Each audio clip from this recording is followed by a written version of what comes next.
Olá, pessoal, começando mais um M, o seu programa de empreendedorismo, marketing e entretenimento aqui do YouTube. Bom, tudo bom, pessoal? Tudo bom? Luciana Delamare, minha amiga na bancada, estamos hoje reduzidos, mas como eu sempre digo, numa bancada reduzida, reduzidos, porém não menos animados, né? Então, estamos aí, nunca, firmes e fortes. E o nosso convidado, Cláudio Sena, seja muito bem-vindo, Cláudio. Tudo Obrigado. Bom? Tudo tranquilo? Tudo bem, tudo ótimo. Muito bem. Tranquilo a gente não está muito não, que essa iminência de lockdown, ninguém fica tranquilo, mas estamos, digamos assim, tentando nos tranquilizar. Aliás, esse vai ser um assunto que vai permear a nossa conversa hoje. Falaremos muito sobre planejamento estratégico. Enfim, já agradecendo aí você que está do outro lado da telinha, que nos acompanha, sejam todos muito bem-vindos. E para quem está assistindo pela primeira vez, propomos análises e reflexões sempre com muito conteúdo e bom humor. Bom, vamos aqui apresentar o nosso convidado e aí a gente conversa, Lu, momento YouTube, aquele momento que a gente pede, né, para que a galera siga a gente, por aí vai. Vamos aqui apresentar o nosso convidado, Cláudio Sena, professor, consultor de empresas e fundador do MyBeTeam, uma plataforma digital de planejamento estratégico e acompanhamento de metas. Como professor, ministra aulas de estratégia de negócios e gerenciamento de crises nos cursos de MBA do IBMEC. Anteriormente foi da Marinha, onde comandou 2 navios e participou de inúmeras operações de resgate e da implantação da missão de paz no Haiti. Também foi colaborador do GSI na preparação da segurança da Olimpíada e da Copa do Mundo de Futebol. Presta consultoria a empresas tanto no planejamento estratégico como na elaboração de respostas para crises. É autor do livro Gerenciamento de Crises, da editora Alta Books, lançado em 2017. É graduado em Ciências Navais pela Escola Naval, mestre em Ciências Navais também pela mesma escola e MBA em Gestão Executiva pela COPEAD UFRJ. Ou seja, resumindo, estamos com o sarrafo lá em cima mesmo, né? O sarrafo está... Muita resposta. Estamos com o sarrafo lá em cima. Lu, vamos para o nosso momento YouTube. É aquele momento que a gente pede, né, para o pessoal... Porque a gente pede, Inscrevam, sigam-nos. Inscrevam no canal. Venham participar. Já viram como está recheado o nosso canal? Todo dia aparece um tema novo, um tema interessante, um tema brilhante para encher nossas vidas de conteúdo. Agora que nós vamos ficar ainda mais tempo em casa. Não é? Muito bem. Siga. Isso. E também siga-nos nas outras plataformas, no LinkedIn, no Facebook, no Instagram. Estamos presentes em todas as plataformas possíveis e imagináveis. Então, por favor, a presença de vocês só nos incentiva, né, a estarmos aqui todos os dias, de segunda a sexta-feira. Às vezes falham, né, mas de segunda a sexta-feira estamos aqui no YouTube e no M. Ô, Cláudio, vamos lá, vamos conversar por planejamento estratégico. Uma pergunta que eu geralmente faço, praticamente... faço sempre aqui, para quase todo mundo, é que o programa começou, vai fazer um ano, o M, né? O programa começou, a gente vai comemorar o ano mês que vem, em abril. Então, a gente já começou, a proposta foi, dentro da pandemia, a gente poder ter momentos para conversar, para trocar ideia, para dar uma relaxada. E planejamento estratégico na pandemia é uma situação, tanto as duas coisas que você... é super especialista, gerenciamento de crise, planejamento estratégico, são duas coisas que estão muito em voga hoje, bastante. Eu vou começar com o planejamento estratégico. Como se planejar, como fazer um planejamento em plena pandemia, a médio e longo prazo, uma vez que o curto prazo se tornou curtíssimo. Não, muito boa. Sem dúvida alguma, a gente está passando, estamos vivendo aqui uma tragédia enorme, né, com relação à pandemia. É inegável o impacto que isso tem tido na população. A gente tem visto o drama de pessoas até próximas, né, com esse problema do Covid. E isso é um desafio muito grande. O que eu digo é que as empresas, né, muitas vezes, equivocadamente, elas enxergam que dentro de um momento difícil e caótico como esse, né, nós estamos vivendo aí numa realidade pessoal chama de bunny, né? É mais imprevisível do que o mundo VUCA, né? E dentro dessa realidade, eu diria que quanto mais complexo, quanto mais imprevisível o ambiente que a gente está, mais importante é o planejamento. Então, se você está fazendo a mesma coisa, está num ambiente monótono, repetitivo, não tem sentido fazer planejamento. A gente só precisa se planejar quando a gente tem incerteza. Então, é um momento muito importante para as empresas se planejarem, olharem para o futuro de uma forma racional, entender que essa pandemia ela tem aí vários momentos de idas e vindas, então se planejar de forma a ter flexibilidade para aproveitar os momentos de abertura e aproveitar também o momento da retomada, quando isso for superado. É claro que a pandemia vai ser superada em algum momento. Então, ter planos agora é essencial. Não, será superada, com certeza. E depois nós teremos uma outra realidade, um outro ambiente de negócio.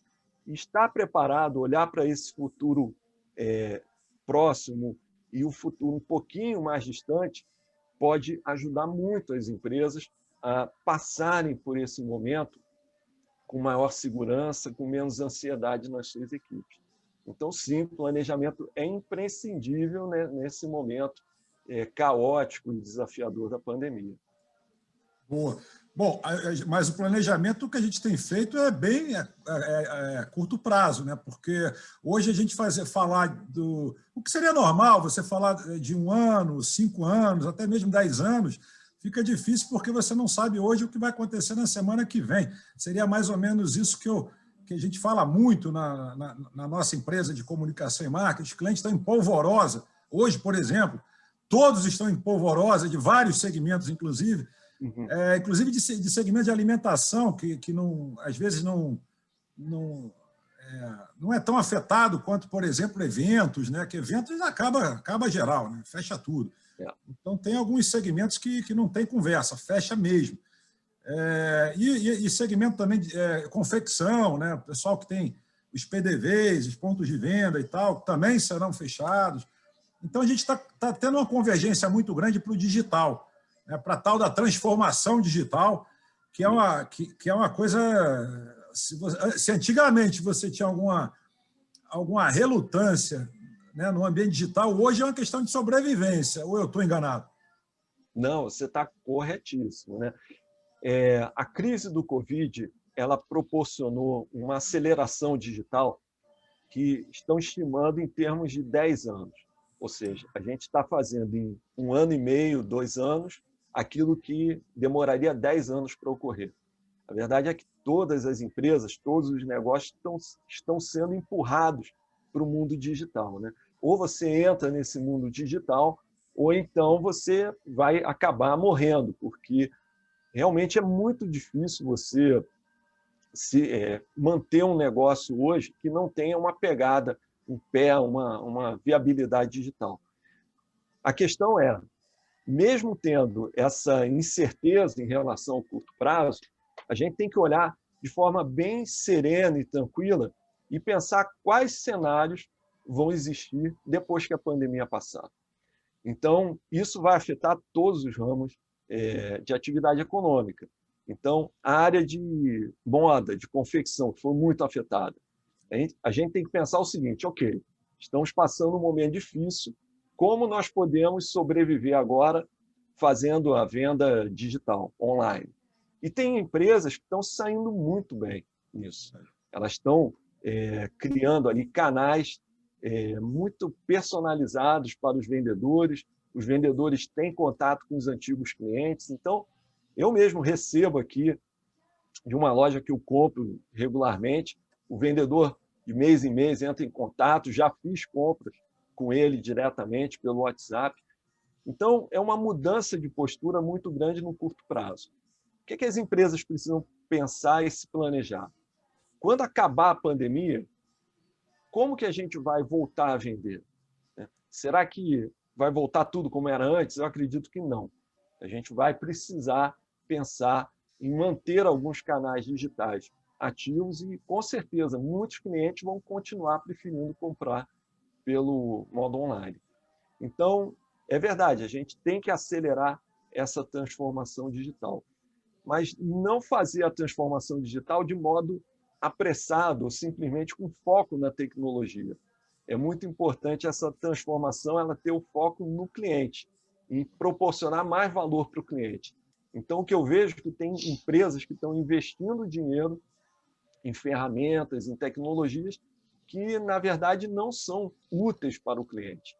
Então, é muito importante ter um planejamento, ter uma análise, fazer uma avaliação de quais ferramentas nós vamos incorporar ao negócio e qual vai ser a nossa estratégia digital, para não ficar uma atividade que sufoca o cliente, às vezes utilizando tecnologias que são sofisticadas, mas que até incomodam os clientes. Né? Invasivas, então, né? Tecnologias invasivas, inclusive. Muito invasivas.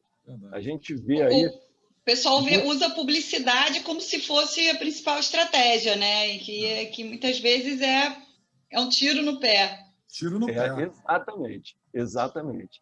E também toda a parte de inteligência artificial, de automatização, de robôs, né?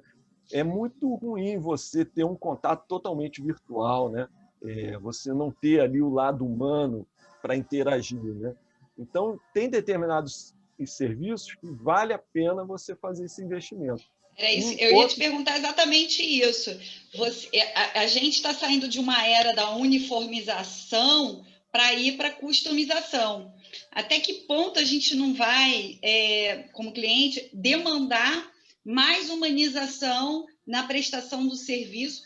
Porque, afinal, a gente passa a maior parte do tempo fazendo compra digital, né, digitalmente, estudando online, trabalhando online. O que vai sobrar disso, né? O que você acha, Cláudio, que vai acontecer assim com a humanidade nesse aspecto?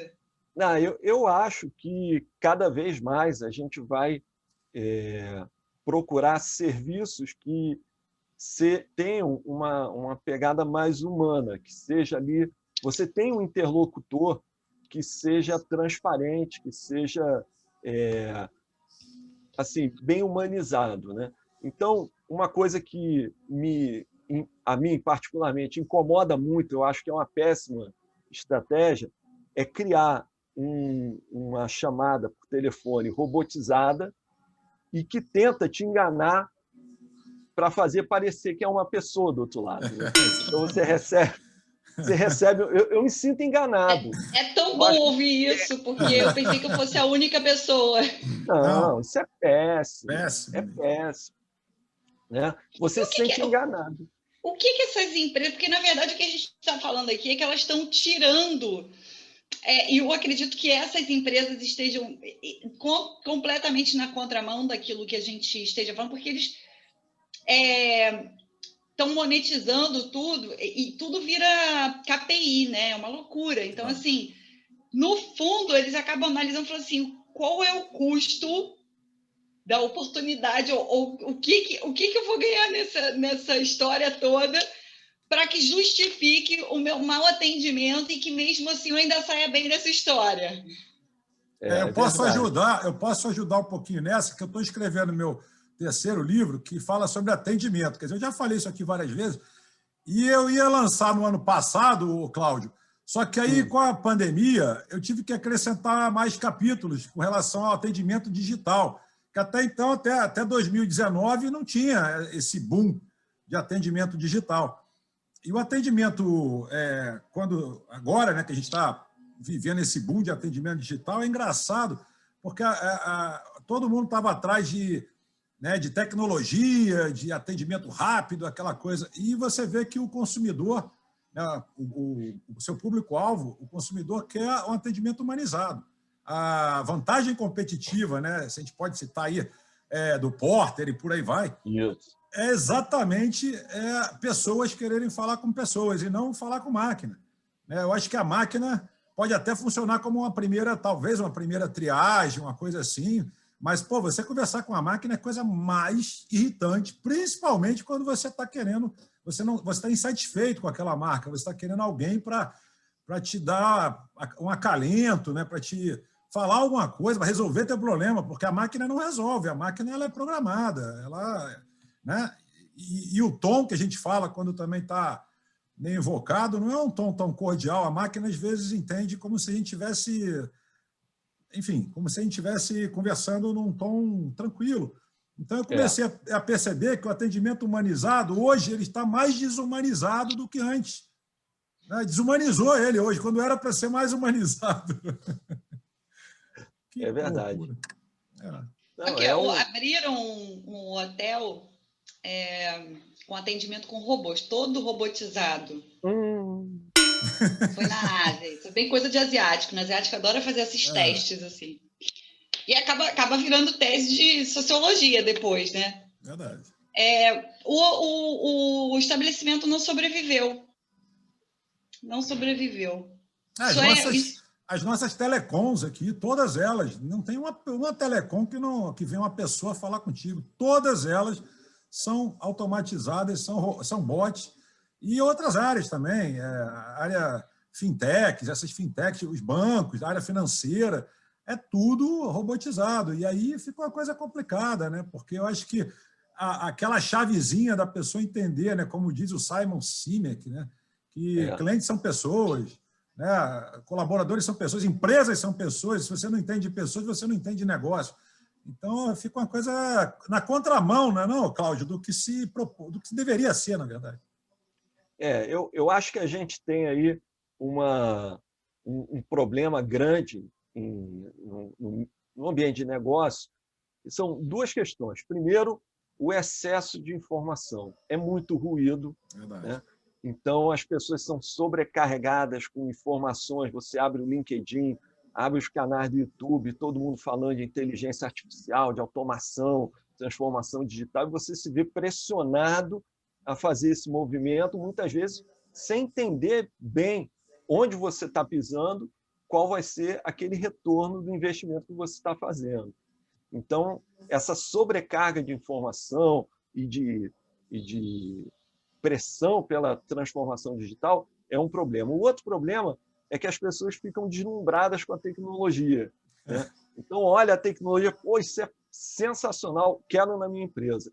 E coloca. E tem esse movimento que eu acho um verdadeiro tiro no pé.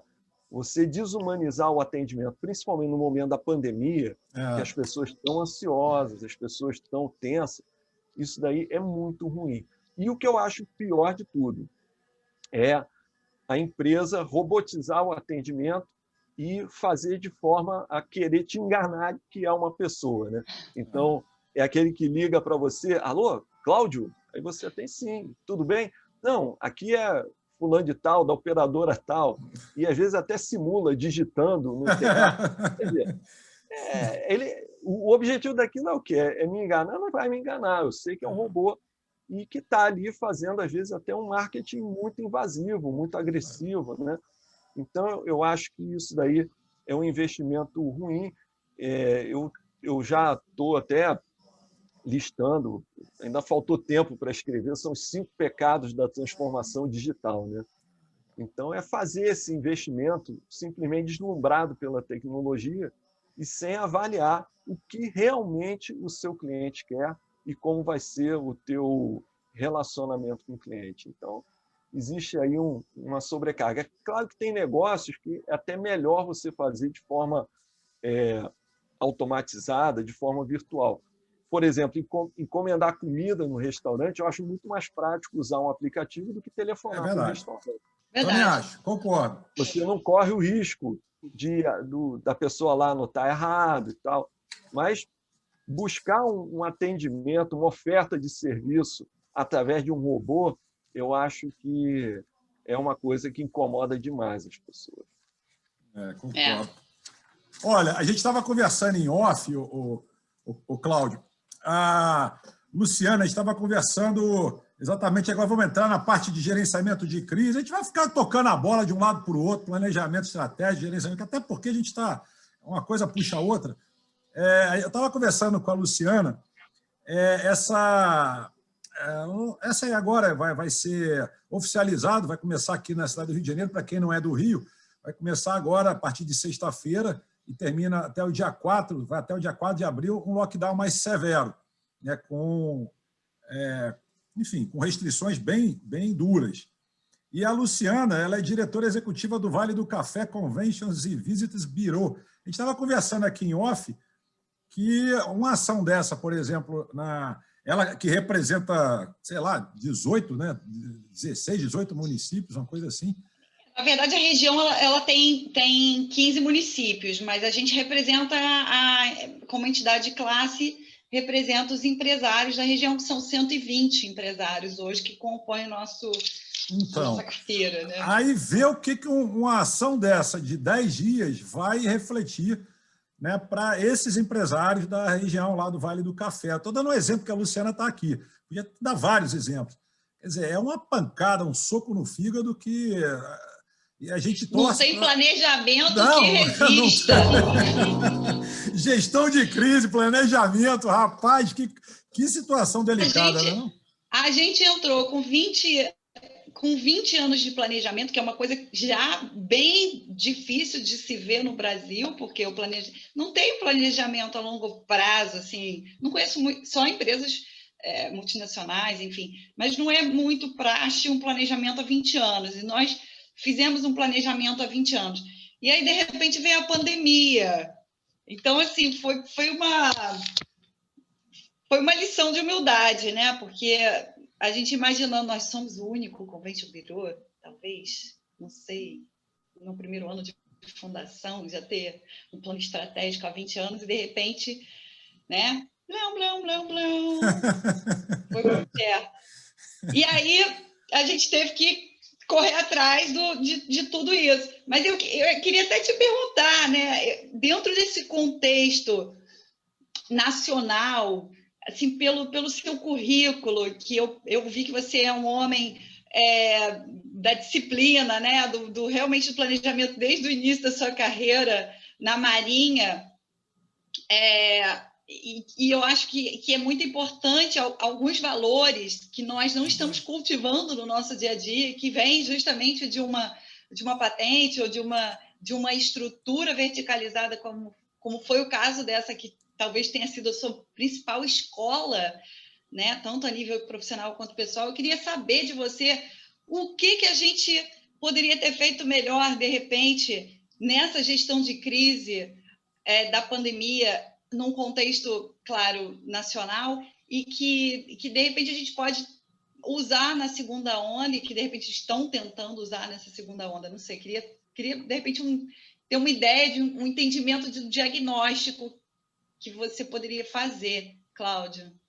Tá bom, vamos lá. Planejamento é uma coisa que, aqui no Brasil, a gente não tem cultura de planejamento. A gente é muito assim da filosofia, né? Sendo bastante informal. Aliás, eu adoro o Zeca Pagodinho, adoro música, né? Mas aquela música Deixa a Vida Me Leva Eu é muito boa quando eu estou de férias ali, passando o final de semana no sul da Bahia, né? Aquilo dali é ótimo. Mas no dia a dia das empresas, a gente não pode levar a vida dessa forma, né? A gente precisa planejar, né? A gente precisa ser protagonista do nosso destino. O destino está na nossa mão, né? Claro que tem um acaso, tem uma série de coisas que não estão no nosso controle, mas isso não quer dizer que a gente deve abrir mão da outra parte que está no nosso controle, né? Então, essa cultura de planejamento, ela precisa ser desenvolvida no Brasil. A gente tem uma cultura muito ruim de planejamento. A gente acredita muito numa capacidade muito boa que a gente tem, que é a capacidade de improviso. O brasileiro sabe improvisar. Isso é uma boa qualidade, mas eu digo que os maiores defeitos nossos estão muito próximos das nossas maiores qualidades, né? Então, ter a capacidade de improvisar acaba nos gerando um problema, que é acreditar que a gente sempre vai improvisar e vai conseguir se safar. E não é verdade. Com relação ao meu histórico, né, a Marinha, né, tem uma coisa muito legal que eu aprendi na Marinha. O mar é um ambiente fluido e muito instável, muito instável. Então, a primeira coisa que a gente aprende quando vai para o mar, e quando a gente vive no mar profissionalmente, é que as coisas nunca sairão conforme planejado, né? Então, isso é a primeira máxima do planejador. Tenha certeza A única coisa que você pode prever com certeza é que imprevistos vão ocorrer. Então, um plano, e isso é muito importante ter na cultura do planejamento, o teu plano ele tem que ser uma direção, mas ele não pode ser um trilho, ele não pode te engessar. Então, não tem problema você fazer um plano, construir uma visão para daqui a 20 anos, mas tem que entender que aquilo é uma direção, não é um trilho que você vai estar rígido ali. Se o teu plano ele é rígido, que ele não consegue absorver qualquer imprevisto, ele é um mau plano. Então, o plano tem que ter flexibilidade, porque muitas coisas vão ocorrer que você não planejou, você não tem controle de tudo. Então, um bom plano, ele prevê a possibilidade de ocorrer algum evento que você não consiga controlar, que você não planejou. E aí a gente entra na crise. A crise, o que é? Um evento que vai ter um impacto enorme e de consequências imprevisíveis. Quando a gente entra numa crise, a gente não consegue vislumbrar o caminho que ela vai ter. Então, o que a gente pode fazer para se defender da crise? Primeira coisa, reserva. Toda empresa tem que ter uma reserva. Então, se você tiver uma reserva de energia, uma reserva de capital, nem que seja uma capacidade de crédito, isso vai te ajudar muito numa crise. E muitas empresas não têm uma reserva. A segunda coisa que ajuda numa crise é ter flexibilidade. É você entender que aquela situação ela é desafiadora e tentar encontrar maneiras de manter a sua empresa operando de alguma forma alternativa durante aquele momento. E flexibilidade também em relação aos custos. Ver os custos que você pode reduzir, que pode renegociar, de repente, um aluguel, alguma coisa que você pode postergar pagamento. Então, o que vai definir o sucesso de uma empresa numa crise é justamente esse planejamento flexível e a capacidade de se adaptar e a reserva que aquela empresa tem. Se ela não tem reserva, é que nem a gente na vida pessoal, né? É uma sabedoria comum, né? Você ter um capital ali em reserva para uma eventualidade, uma doença, uma batida do carro. A mesma coisa é para as empresas. As empresas têm que ter reserva para poder respirar ali no momento de crise e reorganizar o negócio. Se você não tem reserva nenhuma, já está trabalhando ali no sufoco, na primeira crise a coisa vai ficar muito difícil. Então, eu acho que essa mentalidade tem que ser desenvolvida. Cláudio, eu concordo contigo, mas vamos colocar assim, o micro e o pequeno empreendedor, que é 80% da nossa economia no país, né, que é responsável micro, pequeno e médio empreendedor, ele poderia até, vamos supor que ele até tenha feito essa reserva e que ele tenha até essa flexibilidade. Porém, nós no ano passado tivemos a quarentena, que, como o nome diz, quarentena, que não foi quarentena, foi 6 meses quase. 5 meses, 5 meses, uma coisa assim. Quer dizer, por mais reserva e flexibilidade se tenha, quem resiste mais numa pancada forte dessa é o grande, porque o grande, de fato, tem uma reserva confortável, tem uma flexibilidade mais ajustável. O micro e o pequeno, e até mesmo o médio empreendedor, ele já começa a ficar a água começa a subir, né? Começa a bater no queixo, daqui a pouco vai na boca. Quando chegar no nariz, ele morre por asfixia, porque essa reserva, essa flexibilidade, ela não é tão grande, né? E aí a gente, de repente, ele conseguiu passar, né? Vamos colocar a primeira onda, né? Ano passado. Aí veio a segunda onda, com previsão de 10 dias, que também não estava no script, não estava combinado isso. Tudo bem, a gente vai encarar, são 10 dias, mas se não forem os 10 dias, se a gente tiver novamente naquela perspectiva ou previsão errônea, né, de uma quarentena, nesse caso aí de 10 dias, mas pode ser que dure 20, pode ser que dure 1 mês, pode ser que dure 2, aí fica difícil. Eu vou defender o pequeno e o médio, porque o grande se defende sozinho, mas o micro e o pequeno e o médio, por mais que ele tenha essa reserva e essa flexibilidade, é muito tempo para ficar de porta fechada, ou é muito pouco tempo para ele se ajustar a um ambiente talvez que ele até quisesse, mas que ele não, ou até por questões financeiras, ele não tinha, ele pegou essa reserva e injetou no digital, por exemplo. Aí a reserva diminuiu mais ainda. Não, é muito difícil. Né? Sem dúvida, essa crise ela vai vitimar várias empresas, principalmente as pequenas e médias. Isso daí é inexorável.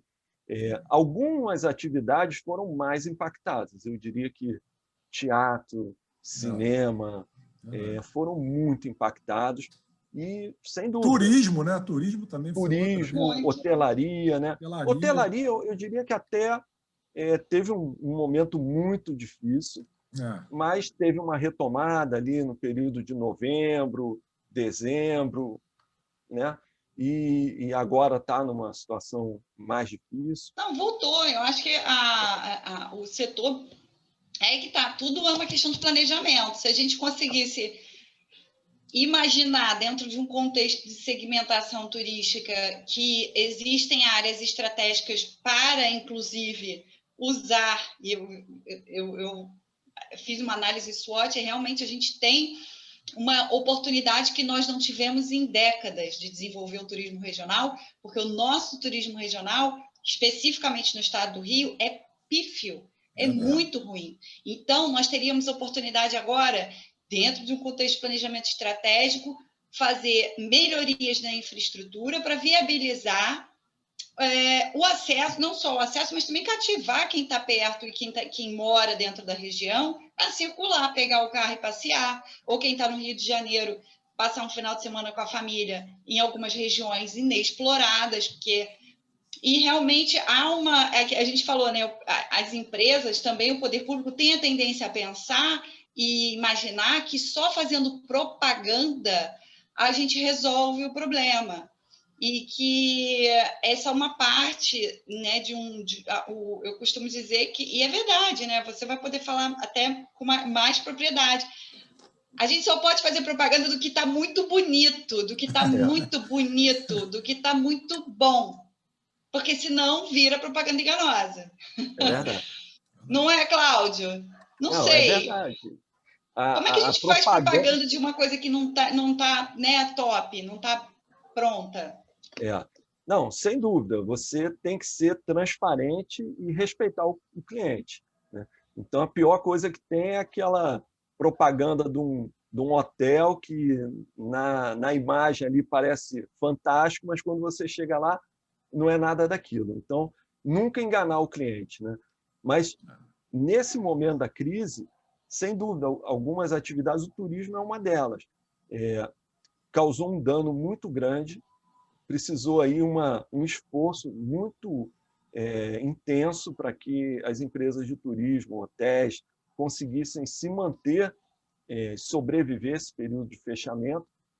Mas agora está se abrindo uma oportunidade, que é a retomada do turismo interno, que até por conta da questão cambial, tudo isso está empurrando o brasileiro a fazer turismo interno, o que é muito bom, porque nós temos muito boas atrações, temos muito bons lugares para conhecer, e às vezes a pessoa acaba indo mais para o exterior do que aproveitando o turismo interno, que às vezes é mais econômico, mais prazeroso, mais interessante de fazer. Então, da mesma forma que causou um dano, vai gerar oportunidade.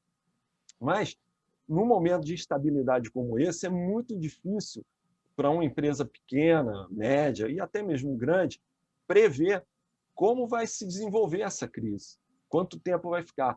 Como o Sandro falou, agora vamos fechar 10 dias, mas serão só 10 dias? Será que são 15? Será que são 20?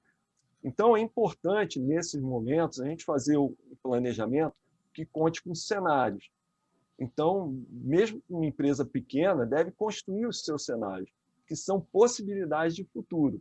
Então, pensar no pior cenário, no melhor cenário e no cenário de tendência seria uma opção. Então, falando assim, é claro que a técnica de planejamento por cenários é uma técnica que pode ser muito sofisticada. Tem metodologias muito sofisticadas para fazer isso.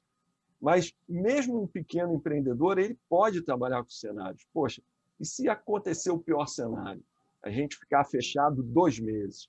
O que eu vou fazer? Então, é muito importante pensar nisso. E, em determinados casos, perceber que aquele negócio perdeu a viabilidade.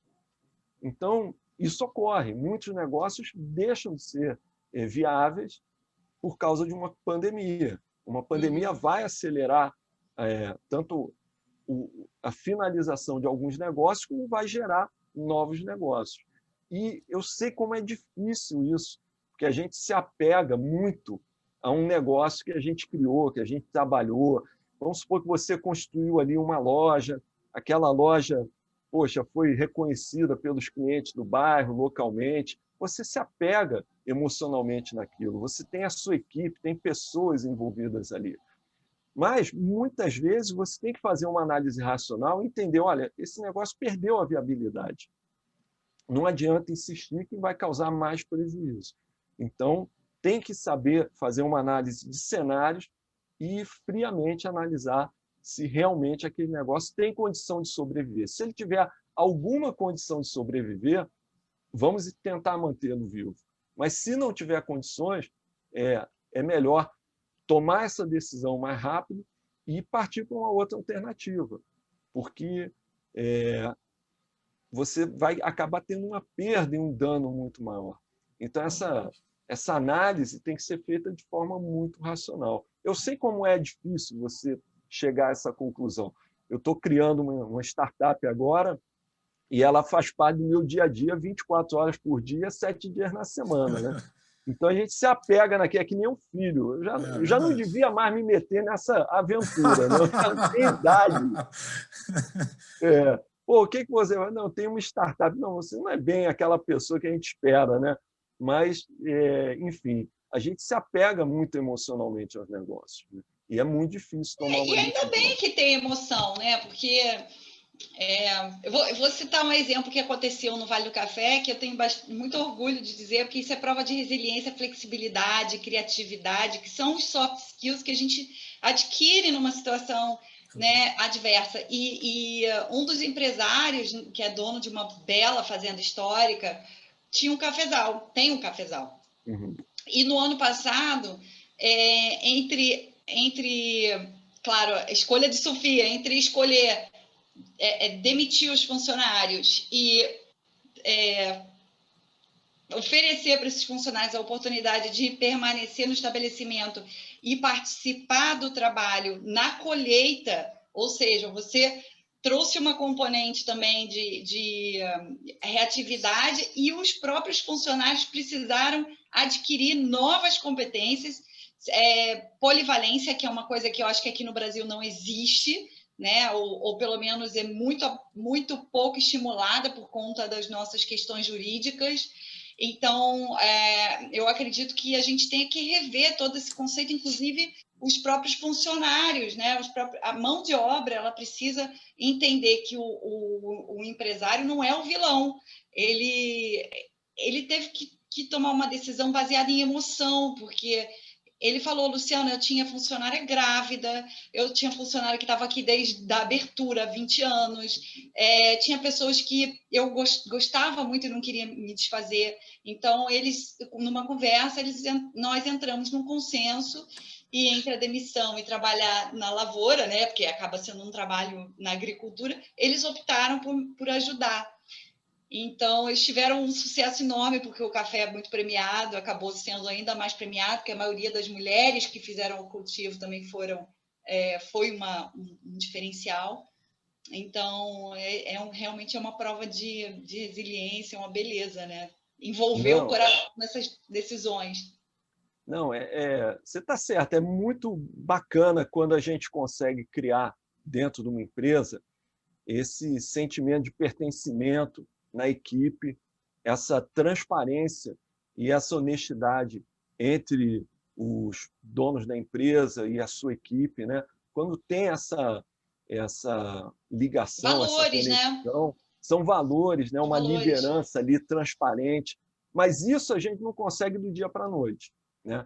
Então, é claro, você falou, tem muito empresário que não é vilão, mas também tem empresas que tratam muito mal seus funcionários. Sim. E aí, no momento de crise, isso se torna evidente.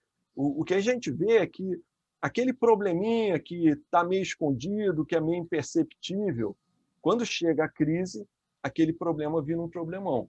Então, a gente vê questões de falta de liderança, um tratamento injusto com a equipe, você não ter equidade nas suas decisões, falta de transparência. Então, todos esses pequenos defeitos que vão se acumulando no decorrer do tempo, eles, num momento de crise, eles afloram. Então, com certeza, uma empresa que investe na participação da sua equipe, na qualificação, tem um relacionamento transparente com seus funcionários, ela entende que o sucesso da empresa tem que ser o sucesso dos funcionários também, e que esse sucesso é compartilhado. Então, isso vai fortalecendo a empresa e vai criando essa resiliência. Agora, uma empresa que não praticou isso antes, quando chega num momento de crise, os funcionários naturalmente não vão querer ali estar lado a lado, ombro a ombro. Então, essas questões de liderança, de transparência, de justiça, elas ficam muito evidentes no momento de crise. Pessoal, mas nós temos... Sim, eu tenho que entrar no momento audiência aqui, que é um momento em que a gente toma um copinho d'água rapidamente e a gente atende, né, aos nossos inscritos, gente, somente aos nossos inscritos. O hype da internet é lógico, sempre, desde que a gente começou o programa, é política, e o hype está dividido entre política, BBB, e BBB está bombando também aí. E também está falando muito sobre esse bloqueio, esse lockdown, né? Esse lockdown que vai acontecer agora, sexta-feira, aqui no Rio de Janeiro. O pessoal está falando muito. Logicamente, cada um falando das suas regiões, tem gente falando aqui do Norte, Nordeste, de vários lugares, enfim. O lockdown não é só um privilégio carioca, infelizmente. Então, eu vou começar aqui. O pessoal está muito, muito revoltado ainda com a frase da Maju, né, que ela deu essa semana passada, que ela fala que o choro é livre. E o pessoal está muito revoltado, né, com a maneira como ela colocou isso. Enfim, eu vou ler alguns posts que mandaram para a gente e vocês ficam à vontade, se quiserem ou não comentar. Tá? Eu só vou ler porque alguns são meio espinhosos. A gente tenta não polemizar, mas não apagar fogo com gasolina. Né? A Ângela, por exemplo, ela está muito invocada. Ela coloca o seguinte: vocês vão me desculpar, mas a situação dramática que se encontra a boa parte da população brasileira, desesperada, desempregada, faminta, com todas as contas atrasadas. Estou vendo as pessoas postando, celebrando jantares espetaculares, vinhos sofisticados e por aí vai. É uma afronta. Discrição, respeito e solidariedade são as palavras de ordem do momento. Ela está falando das redes sociais que o pessoal... Né, bem falado. A gente tem que ponderar tudo, né? Não é? Não é hora, né, de mostrar esse tipo de situação com gente morrendo de fome. Eu concordo, Ângela. A Adriana, a participação da mulherada, hein? Mulherada em peso aqui, mandando post para a gente. Hoje, eu acho que só mulheres, tá? Mulherada, presença maciça. Ela coloca aqui para a gente uma frase que ela pensou do Luiz Ernesto Lacombe. Estamos assim, abre aspas, estamos assim, os governadores mandam nos estados, os prefeitos no município. O presidente não manda em ninguém. E o STF manda em todo mundo. Mas quando morre alguém, a culpa é do Bolsonaro. Ela está também falando que é um absurdo a politização da pandemia. A Michele, 7 lições do vírus. 1, a vida é curta. 2, empregos são temporários. 3, riqueza mesmo é ter saúde. 4, o amanhã não é garantido. 5, tudo acontece rápido demais. 6, o mundo precisa de mais empatia. E 7, sem Deus não somos nada. Interessante, essa, bem interessante. Aqui tem o Tiago. O Tiago ele manda para a gente o seguinte: seja uma pessoa que levanta as outras pessoas. Já tem gente demais querendo derrubar o próximo. Concordo. Isso aqui foi muito legal. O pessoal está tirando... Tem gente do bem aí, eu estou gostando. Eu sou essa pessoa do mundo cor-de-rosa, idealista. Não é? Muito legal. Alessandra, você pode se conectar com a energia do medo ou com a energia da coragem. Seus diálogos internos te conduzem neste caminho. Fique atento a eles. Aí, filosófico. Bacana isso. A gente está com a audiência filosófica, né? Tirando a pegada política, mas tem uma audiência filosófica. Rapaz, isso aqui vem uma porrada agora. A Érica, proibir o povo de ir à praia é uma covardia sem fim. O sol, o sal e o mar são tão importantes para a saúde. Aí ela bota aqui, porra, paz, que demagogia. Porra, paz é o Eduardo Paz, tá? Ela coloca, porra, paz, que demagogia. Ela está invocada com o Eduardo Paz, como várias pessoas. O Arthur, ele coloca o seguinte, tenho medo de ficar milionário. Eu, com R$150, sumo 3 dias. Imagina com 1 milhão. Isso deve ser meme. Isso não deve ser. Ai, meu Deus do céu, a pessoa manda cada uma. Muito legal essa aqui do Alessandro. Sem comunicação... Não, desculpa. Ação sem comunicação é confusão. Comunicação sem ação é enrolação. Ação sem planejamento é sofrimento. Planejamento sem ação é ilusão. Aí. Esse tem até a ver com o que a gente está conversando hoje. Bem legal. E aqui, para a gente fechar aqui o nosso momento audiência, eu separei, não sei onde eu coloquei. Ah, está aqui. Não, esse aqui eu já li. E eu não sei onde eu coloquei, gente, sumiu. Bom, enfim, eu separei um aqui, mas eu não sei onde eu coloquei, então, porque aqui diz o seguinte, Felipe, por que não ouvir quem diz que você precisa pensar fora da caixa? Me dá calafrio quando ouço isso. E ele coloca o seguinte, a maioria das pessoas que diz para você pensar fora da caixa, não pensa fora da caixa. Existem milhões de maneiras de mostrar a importância de pensar fora da caixa, mas a pessoa escolhe fazer um post nada fora da caixa para te motivar a pensar fora da caixa. Irônico, não? Rapaz, é um trocadilho aqui que ele propõe interessante, viu? Ele começa a fazer uns trocadilhos bem interessantes. Mas, enfim, eu acho que a perspectiva que ele está pedindo para a gente analisar é interessante, mas é interessante pensar fora da caixa, Felipe, você gostando ou não.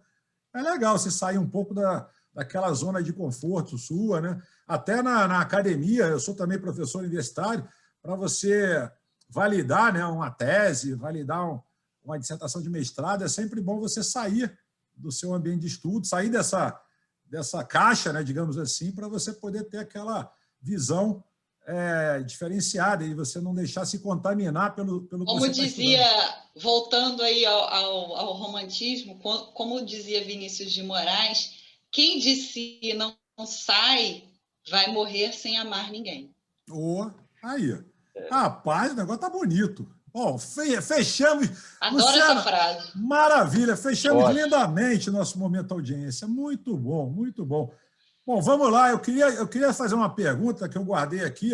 Nós ainda temos mais uns 12 minutos, por aí, uns 12 minutos para encerrarmos o programa. Eu queria saber da famosa expressão, e aí eu boto na mesa para os dois. Eu não gosto dessa expressão, mas eu queria saber de vocês. O tal do novo normal. Aí vocês acham que, de fato, teremos um novo normal? Eu, particularmente, acho que teremos um normal. Né? Descartes falava que todo ser humano é bom por natureza. A gente está vendo nessa pandemia que não é bem assim. Né? Esse negócio de ser bom por natureza pode ser na época dele, lá. Entendeu? Aí tudo certo. Nunca foi, né? Eu também acho, nunca foi. Mas, enfim, e a gente está com essa proposta de um novo normal, que eu acho muito, muito complicado dele ser novo. Eu acho que a gente vai ter um normal, só que um normal mais latente, com coisas mais latentes, que vão evidenciar mais. Né? E, inclusive, a diferença que a gente vive, né? Essa diferença socioeconômica está descarada. Né? Isso foi evidenciado, está muito latente, e o ser humano precisa, de fato, ser mais humano. Né? Enfim, o que vocês acham dessa expressão? Vocês concordam com o novo normal? Não concordam? Vamos lá, está na mesa. Vamos deixar o Cláudio responder. Bom, é difícil fazer qualquer previsão sobre como vão ficar as coisas depois da pandemia. Né? O fato é que a pandemia causou aí uma reflexão muito grande em vários aspectos.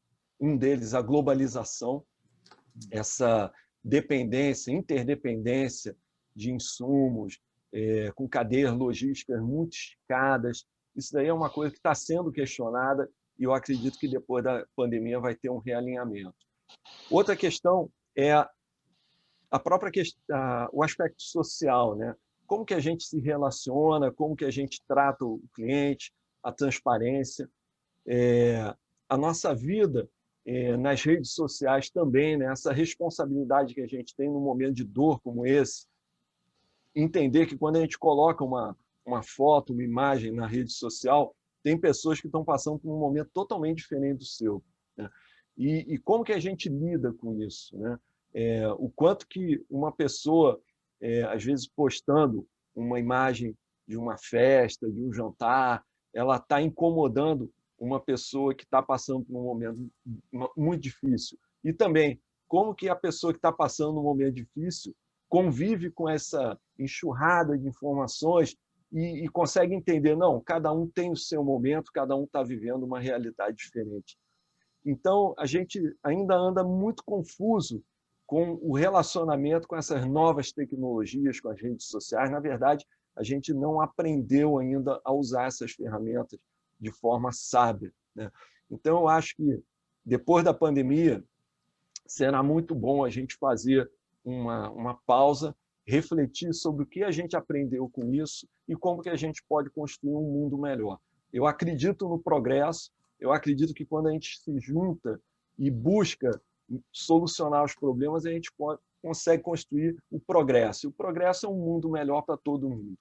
Então, essa reflexão ela é essencial depois que passar esse turbilhão da pandemia e nós tentarmos construir uma sociedade mais humana, mais respeitosa e mais digna para todo mundo.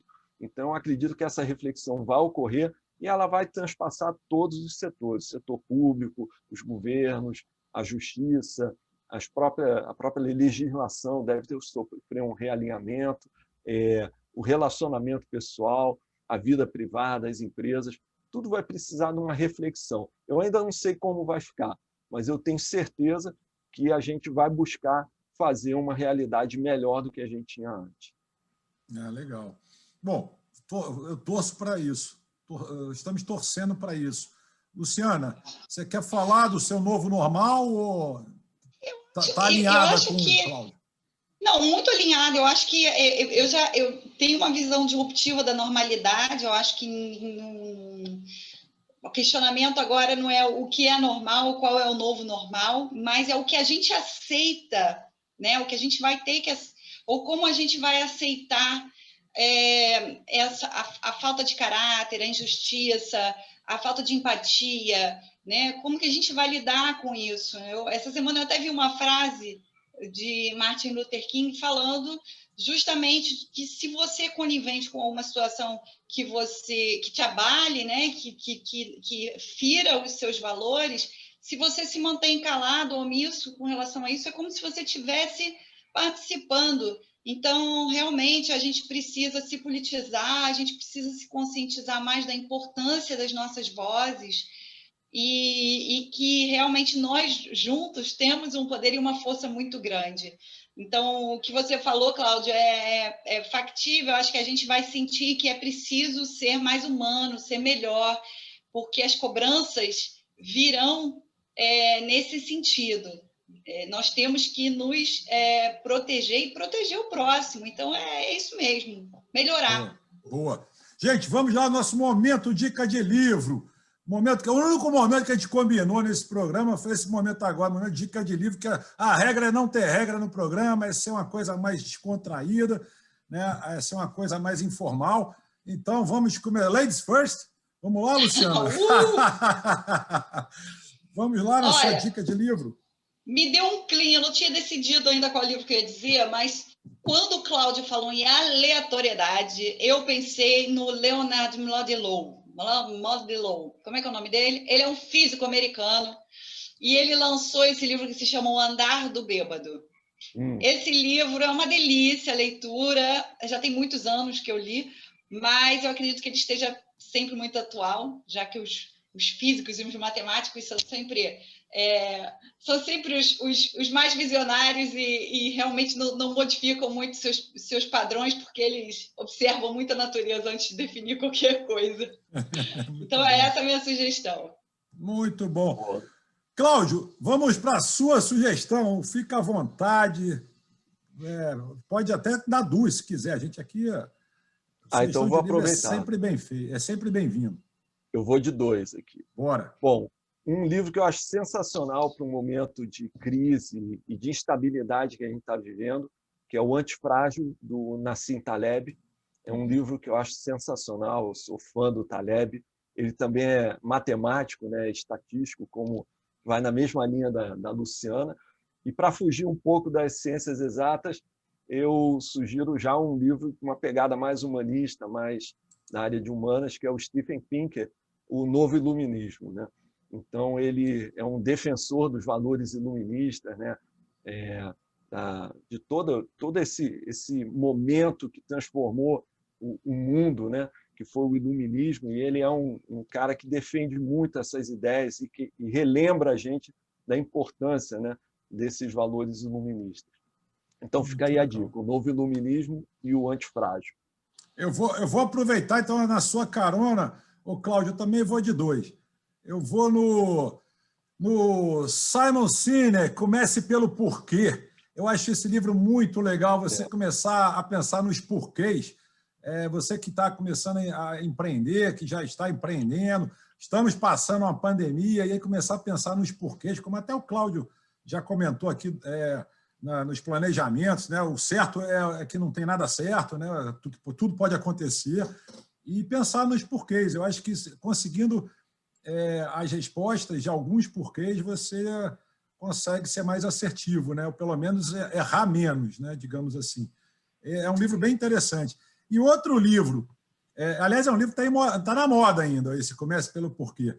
E um outro livro que não tem nada a ver com o que a gente está falando aqui, gente, absolutamente nada a ver, é um livro chamado, aliás, é um livro do meu avô, que já faleceu em 2008, A Guerra Proscrita, de Germano Seidel-Vidal, um livro que ele conta todos os bastidores da Segunda Guerra Mundial.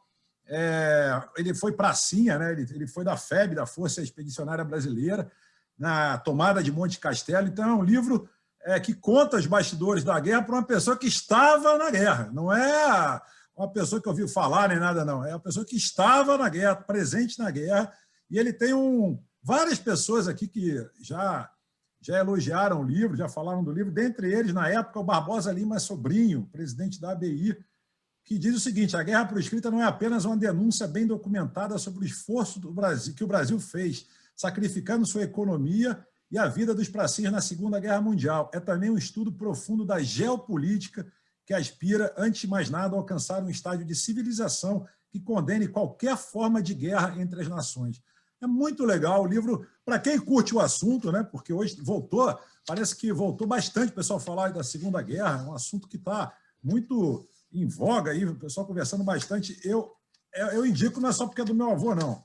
É um livro realmente que é muito legal, ele fala vários aspectos econômicos, ele fala das perdas marítimas, ele entra em todos as três, né, Exército, Marinha e Aeronáutica, ele tem um estudo muito verticalizado da guerra, então é bem bacana. Eu estou, por coincidência, não sei se vai aparecer aí, eu estou com um exemplar aqui, o meu croma vai sumir aqui, mas, de qualquer forma, é um livro bem bacana. E eu vou aproveitar que, já que ele deixou esse livro como legado, esse livro parece que, eu não tenho certeza absoluta, mas na época que esse livro foi lançado, ele chegou a ser leitura obrigatória dos cadetes das Forças Armadas.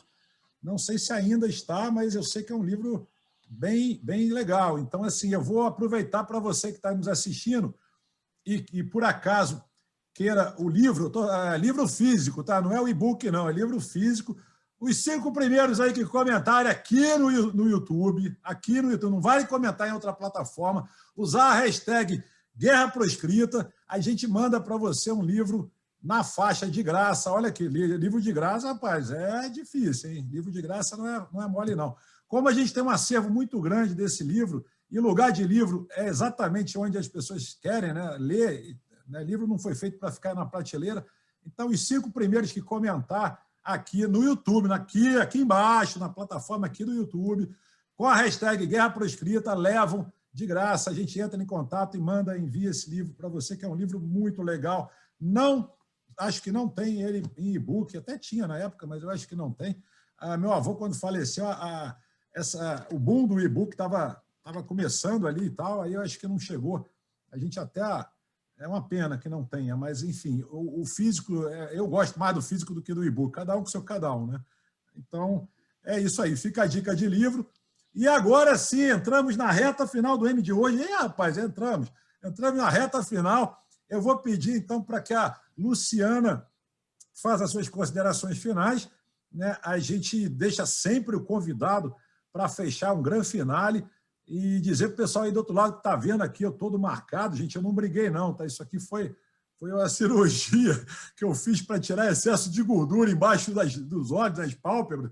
Parece que eu briguei, mas não briguei não, isso aqui foi com a dermatologista, foi tudo certo, que eu achei que a coisa até a gente gravar ia desaparecer, mas não desapareceu não, ainda está, mas tudo bem, só para ninguém achar que eu estou brigando por aí.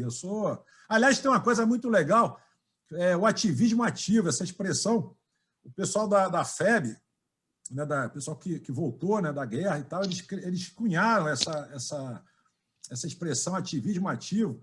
É uma expressão até interessante para quem volta de guerra, né? Porque, na verdade, ninguém foi para a guerra por vontade própria, né? Então, aí depois eles cunharam essa expressão ativismo ativo, que é uma expressão que a gente pode depois falar mais vezes aqui, porque o nosso tempo está se esgotando, mas é bem legal.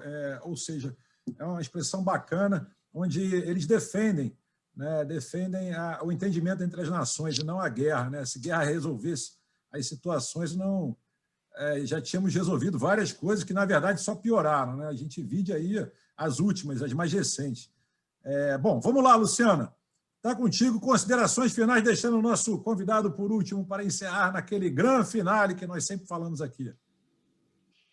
Olha, adorei esse bate-papo com o Cláudio, realmente um espírito elevado aí, com uma visão macro, e pena que acabou tão rápido, que eu tinha um monte de pergunta para fazer. Eu também. Mas acho que é sempre bom quando isso acontece, porque a gente tem um motivo para chamar de novo, né, o entrevistado. Então, obrigada aí, Cláudio, pela excelente participação, foi muito agradável.